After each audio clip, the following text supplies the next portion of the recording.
Welcome back to the channel. Today we're going to talk about something that will interest a lot of you if you run a business and you use a credit card. You might be wondering, I have this credit card, it is earning some points or miles or rewards in some kind of way, and how do I deal with it? And are these points to me taxable? You might have some questions around that. This will also be a video that will also talk about personal credit cards as well. So this video is really all about taxability of credit card rewards and what you need to do as a small business owner. So if that sounds good, please stay tuned. We're going to get into it in a second. I wanted to tell you about today's sponsor, and that is my company, Clara CFO Group. That's also the name of the channel currently. We might be changing the name of the channel. You never know. But Clara CFO Group is a fractional CFO company. We provide fractional CFO support and strategy specifically for mission-driven businesses. We work with businesses that are working with other businesses to provide services. So things like marketing agencies, consulting services, engineering companies, architecture, things like that, where another business is providing services to another business. And we help those business owners that are in a place where they want to improve their overall financial situation. They want to earn more profit, they want to bring home more money, and ultimately they want to provide more freedom for themselves in running their business. So if that sounds good and you'd like to learn more, you can go to claracfo.com to learn more about fractional CFO services. Okay, so when it comes to talking about credit cards, I'm going to talk about a couple different kinds. So the first kind of overarching categories, we're going to have personal credit cards and business credit cards. And those are just, whether, it's for personal use or it's for business use. And then underneath each one of those, you can have different types of credit cards. Ones that will earn you points, and those are called rewards credit cards. And then we have something called cashback credit cards. So there are the cards that literally you are earning money and then they will just issue you cash back, okay? And sometimes you can draw it down and sometimes they just naturally apply it as a statement credit or something to you. So those are different types. Now there are credit cards that don't earn any points, and that's not what we're talking about today, or any points or rewards. Those are kind of outside of the topic of discussion for today.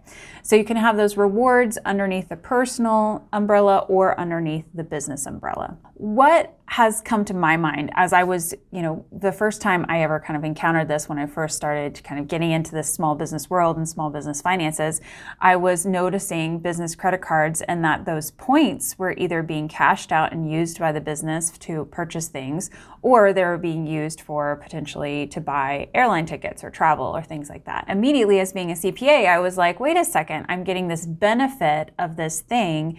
Is this taxable? I'm getting this kind of income, what felt like income to me, to be able to use money to do something. So when I looked into it, what I found out, and this is a long time ago, but what I found out is that the IRS actually, for the most part, does not see rewards earned specifically around airline miles or any kind of points like that. When you are spending money to earn something back, they consider that more like a rebate, and they don't actually see it as taxable income as of now. So I want to read you guys some information from this IRS announcement. It's IRS announcement 2002-18. And I think this gives us a little bit of context of what the IRS really thinks when it comes to talking specifically around these miles and credit cards that are earning miles or points. Questions have been raised concerning the taxability of frequent flyer miles or other promotional items that are received as a result of business travel and used for personal purposes. There are numerous technical and administrative issues relating to these benefits on which no official guidance has been provided, including issues related to the timing and valuation of income inclusions and the basis for identifying personal use benefits attributable to business or official expenditures versus those attributable to personal expenditures.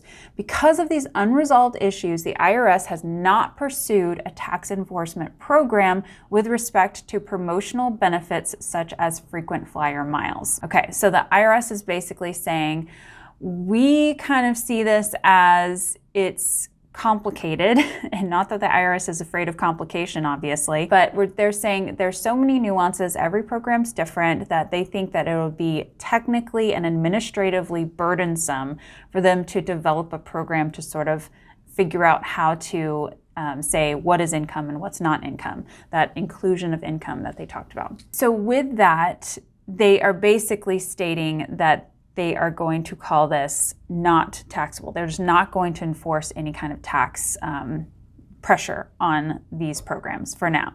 Now, I think that what's important is a couple of things that come next. So they say specifically, consistent with prior practice, the IRS will not assert that any taxpayer has understated their federal tax liability by reason of the receipt or personal use of frequent flyer miles or other in-kind promotional benefits attributable to the taxpayer's business or official travel. Any future guidance on the taxability of these benefits will be applied prospectively. So they're basically saying there, we are not going to say that you have understated your tax liability because you have earned some points, okay? They are saying and holding space for the fact that they might change it in the future. And that's what hey, we might do this, but we'll do it prospectively. We'll make a rule, and then going forward, we'll do something about it. So they're saying that, like, as of now, until some kind of rule changes, that most of the time these are not going to be taxable. Now, there's the next sentence that I think is the next paragraph that is very important. This relief does not apply to travel or other promotional benefits that are converted to cash, to compensation that is paid in the form of travel or other promotional benefits, or in other circumstances where these benefits are used for tax avoidance purposes. So basically, this is talking about points earning programs, not necessarily cashback programs. So if your credit card is giving you straight cash back, you might be subject to some taxability here, okay? Because they're saying that points are pretty hard to value, and they can be kind of, you can earn a point, but what is a point really? Like, is it how much you can redeem it for travel, or is it how much you can redeem it for cash? Like, what is a point or a mile? What is that worth? That it's very subjective in a lot of these programs. But when you're getting literally $700 back, they know exactly how much $700 is. It's $700. So it's much easier to value a cashback program. And then they're also saying, like, hey, if you're doing this and you're like, you've devised some kind of scheme to avoid taxes by using these programs and using this exception, that's also not going to fly. Okay, so this is a IRS announcement. It's not necessarily the highest rule of law in the IRS, but this is kind of what everybody's pointing to at this point to say, like, this is really all we have. There's court cases and things like that, or tax court cases that, can go deeper into what rulings actually end up being in very specific cases. But this is what we're mostly going on, is that overall things are not taxable. Okay, so let's talk about what things we know are not taxable. So anytime that you are using your card to earn points and you are spending money to earn points, the IRS is considering that like a rebate. And so those rebates are not taxable to you. If you are doing something that you just get something completely for free. Let's say you opened up a credit card, and because you opened up a credit card and you spent no money on that credit card, that this issuing bank, maybe a bank issued this credit card, is giving you $100 to open up that credit card. Because they gave you $100 to not spend any money, it's not really a rebate, that is actually income. And in those cases where you're not actually doing anything, you're not spending anything to get a little bit back, in those cases, you would be subject to taxable income. Similarly, if you were to refer a friend to your credit card and you were to get a bonus back for that, maybe it's equivalent to $100, so let's use that same example, and you referred your friend, they got $100, you got $100, and that $100, because you did not spend anything to earn that, it's not a rebate, that is also income. If you didn't actually have to do anything or spend anything to get those bonus points or whatever it is, then that might be taxable income. That is those two situations that I'm talking about where you don't have to do anything and you get money back, and also you have referral income. Those are both potentially taxable, whether it's personal or it's business. Now, let's talk a little bit about the business side of things. So let's say you have a points earning card on the business side, and you are spending money and you are getting points, and you're accumulating those points whether that is on personal or business, in that point situation or miles, you can accumulate those miles and you are not going to be taxed on those. But if you have a business credit card and you have a cashback component to it, where let's say that you are charging your credit card, maybe it's $100,000 a month, and you're getting 1% cash back on that.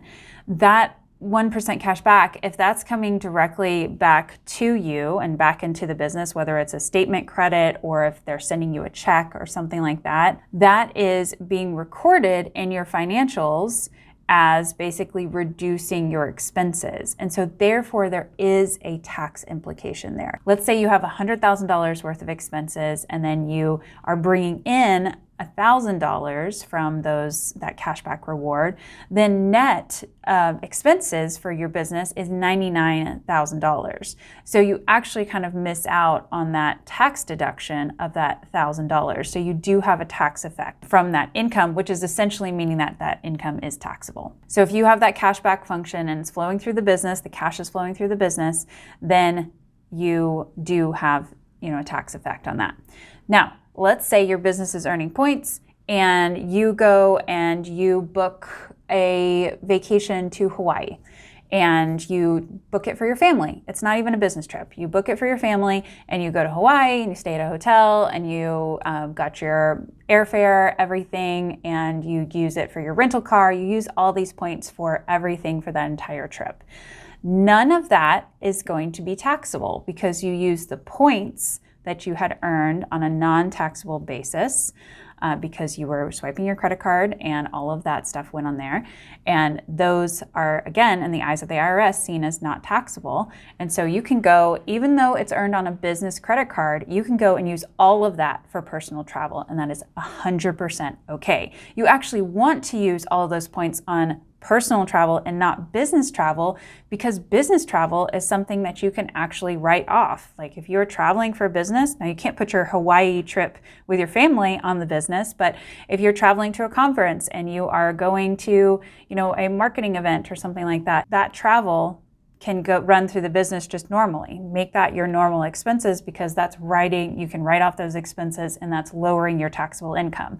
You want to put those expenses through the business. You do not want to use your business points for business travel, okay? You want to use it for personal travel. And I say travel because that's normally how people use their points. They usually use those points for hotels, airfare, etc.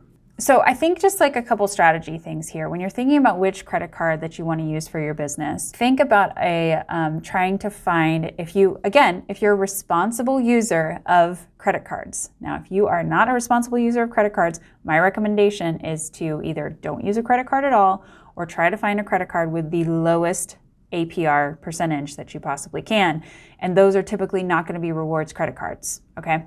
So this maybe if you're not a responsible credit card user, I suggest moving on to a different video altogether because this video is not for you. You should not be talking about earning points, okay? Because the points you are earning are not going to make up for all the interest that you are paying in not paying off your credit card. Okay, so I'm wagging my finger a little bit. If you are a responsible credit card user, then you want to find for your business something that is probably earning you points. I personally like some of the Chase business cards. I think it's the Chase Business Preferred, I think is the one that you can earn points. There's some that are just cash back, and then there's some that you can earn points.